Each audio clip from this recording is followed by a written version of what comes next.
नमस्कार मित्रों, मैं उपेंद्र। आज एक टॉपिक लेके आया हूँ एशिया कंटिनेंट। आपको दिख रहा होगा एशिया कंटिनेंट।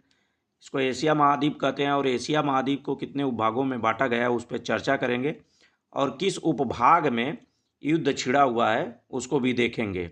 बहुत सारे लोग कन्फ्यूज रहते हैं कि सेंट्रल एशिया में कोई बोल देता है, कोई पश्चिमी एशिया में, तो इसमें कन्फ्यूजन दूर हो जाएगा। तो पहले हम लोग उपभाग देख लेते हैं। तो देखिए, ये पहला जो भाग है नॉर्थ एशिया है। नॉर्थ एशिया में केवल रसिया आता है टोटल, और रसिया का जो आधा भाग है यूरोप में लगता है, जहाँ पर ये रसिया का क्या है, मॉस्को जो है कैपिटल है, इसी यूरोप वाले भाग में लगता है और यहाँ की जनसंख्या भी बहुत ज़्यादा है। उसके बाद आता है ईस्ट एशिया। ईस्ट एशिया में चाइना आ जाता है, मंगोलिया आ जाता है, जहाँ मरुस्थल, गोभी का मरुस्थल पाया जाता है। और इसी में जो होता है ईस्ट एशिया में कोरिया आ जाता है, उत्तरी कोरिया और दक्षिणी कोरिया, और इसी ईस्ट एशिया में जापान भी आता है।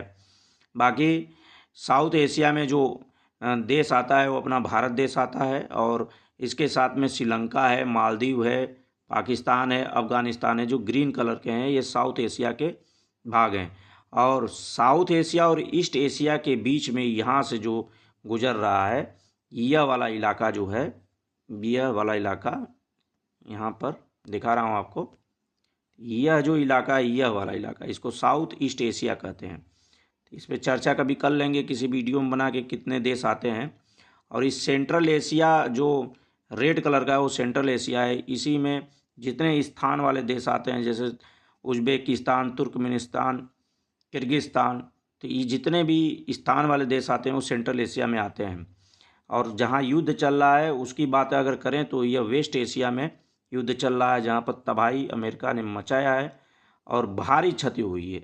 यह आपको पोस्टर में दिख रहा है कि कितनी तबाही मची है, हर जगह आग लगा हुआ है, और इसी के बारे में चर्चा हो रहा है। तो जहाँ युद्ध हो रहा है, अब तो क्लियर हो ही गया होगा कि युद्ध कहाँ हो रहा है, वेस्ट एशिया में हो रहा है। वेस्ट एशिया में ईरान आ जाता है, इराक आ जाता है, नीचे अगर दक्षिण में जाए तो सऊदी अरबिया आ जाता है, और इससे सऊदी अरबिया से लगा हुआ कुवैत है, बहरीन है, कतर है, यूएई है। यूएई को हम लोग संयुक्त अरब अमीरात कहते हैं, यहीं पर अबू धाबी पाया जाता है। इसके नीचे यमन है, ओमान है, यमन है, और यहीं पर इजराइल है, छोटू सा देश है जिसमें फ़िलिस्तीन है, और बगल में ये भूमध्य सागर में साइप्रस है, ये छोटा सा देश है, और टर्की है। ये सब जो देश हैं ये वेस्ट एशिया में आते हैं, और जॉर्जिया भी इसी में आता है, और अजरबैजान भी इसी देश में आता है। तो यहीं पर युद्ध छुड़ा है। आगे नेक्स्ट टॉपिक में और भी बात करेंगे। जय हिंद, जय भारत।